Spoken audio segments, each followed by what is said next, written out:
aláṣẹ.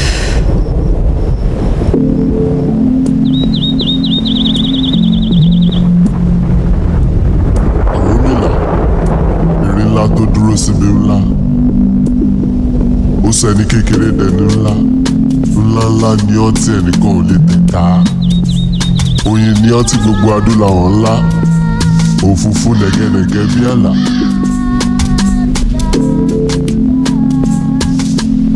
Ìwọ́lá ló gojúgo lọ. Aríran jùrọ̀ lọ. Olùpèsè ni ọ́. Olùbùkún ni ọ́.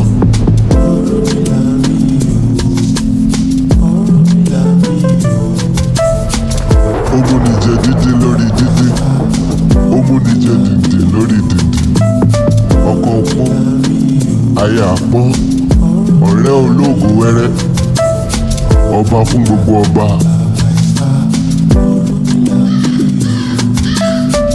Baálẹ̀ fún gbogbo baálẹ̀. Baálé fún gbogbo baálé. Gẹ̀gẹ̀ gúngún ọba ìjámọ̀. Àtẹni àtẹ̀ká, àtẹni ẹ̀wẹ̀lẹ̀. Òdùdù tí dorí ìlémèrè. Beauty is a dangerous currency in Lagos, especially when combined with intelligence. Because beauty opens doors, but intelligence decides what happens after the doors open. Teni Eniola understood this very early in life. Long before she entered the luxurious penthouses of Ikoyi or the polished courtrooms of Lagos, she had already learned a painful truth about society. Beautiful women were often noticed, but rarely respected intellectually. Men admired them, desired them, flaunted them publicly, yet privately underestimated them. Teni realized something dangerous inside that contradiction. Underestimation itself could become a weapon, and that the people who truly controlled Lagos were rarely the loudest people in the room. They were the strategists, the lawyers, the negotiators, the people who understood systems. That realization changed her completely.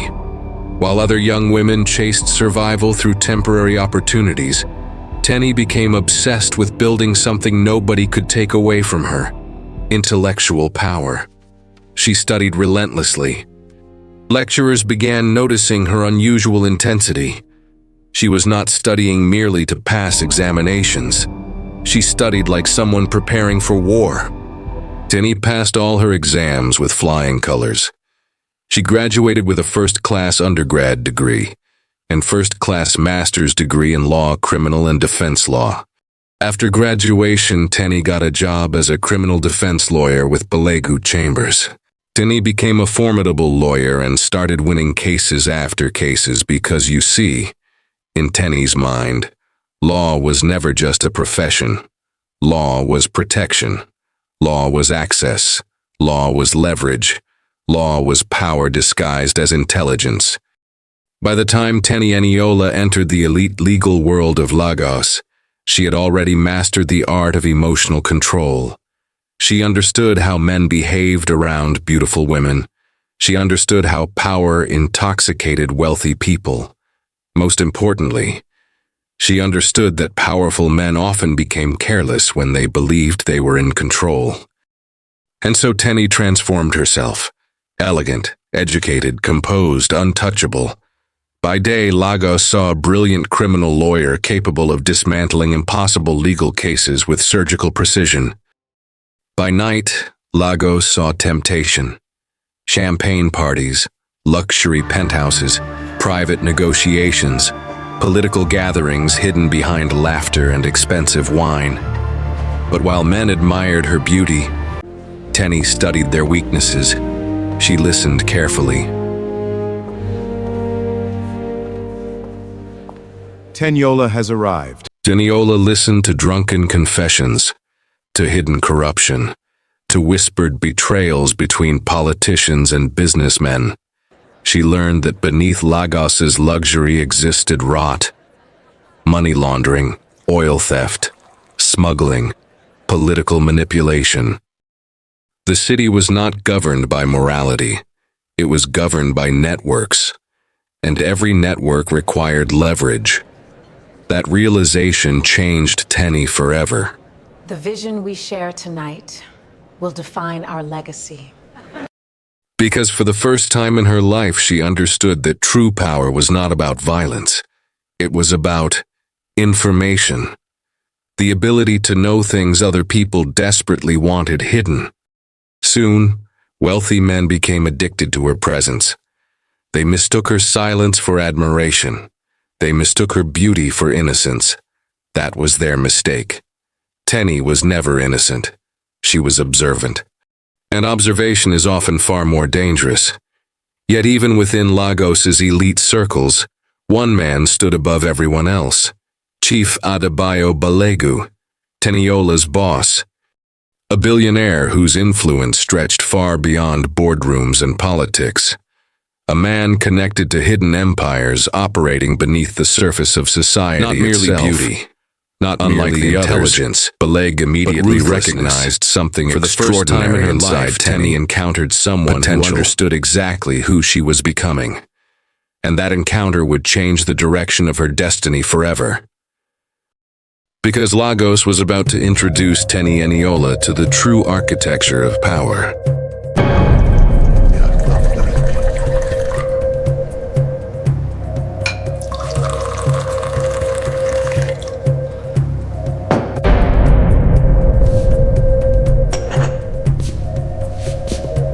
Most people want money, Chief Balegu said.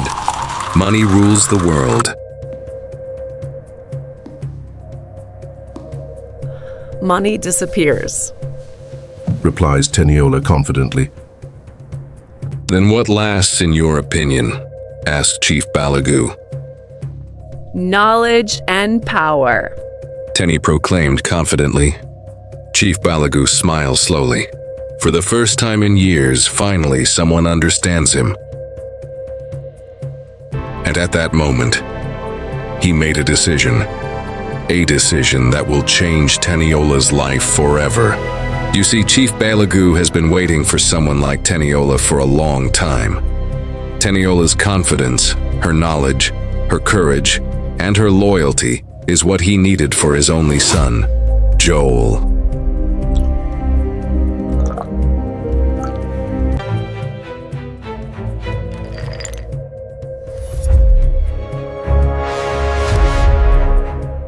Joel Olamide Balegu.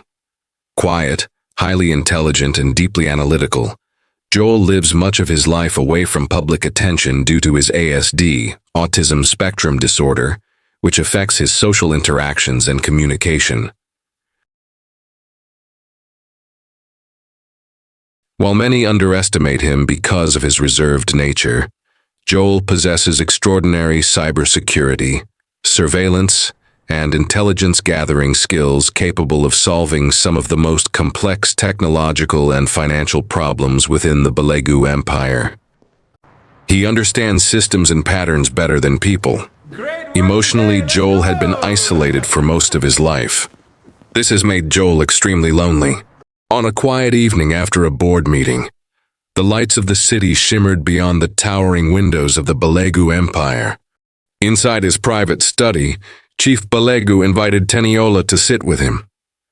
For a man known for power, wealth, and influence, his voice carried an unusual sincerity.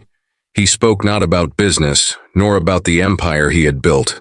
Instead, he spoke about his only son, Joel Olamide Balegu, brilliant, kind-hearted, gifted beyond measure, yet burdened by a life of isolation and social distance. Chief Balegu revealed his deepest concern. Despite all his success, he feared for Joel's future. He believed his son needed someone patient, someone intelligent, someone capable of seeing beyond the silence. Looking directly at Teniola, he made a heartfelt request. He asked her to get to know Joel, not as an obligation, not as a business arrangement, but as a person. A man deserving of understanding, friendship, and companionship. In Teniola, Chief Balegu saw strength, compassion, wisdom, and perhaps the person capable of reaching the son he loved most. A simple conversation, a life-changing request, and the beginning of a journey neither of them could yet imagine. Thank you.